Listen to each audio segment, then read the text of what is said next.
Oke, tutorial atasi panel display indikator mobil Anda mati. Ini khusus tipe Baleno Next G 2003. Gimana cara mengatasinya? Tentunya di dalam sini ada lampu yang putus mungkin ya. Oke, mari kita cek. Kita buka.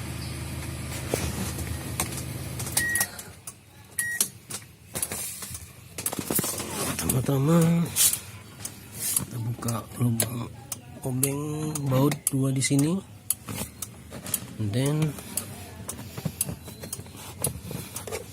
kita buka, kemudian dari sini kita dorong panel di atas sini. Oke,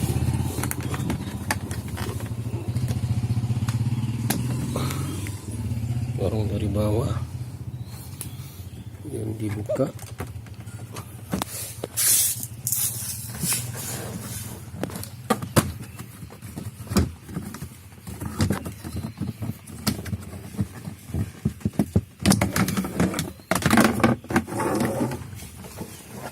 Dan buka baut di sini sama di sini.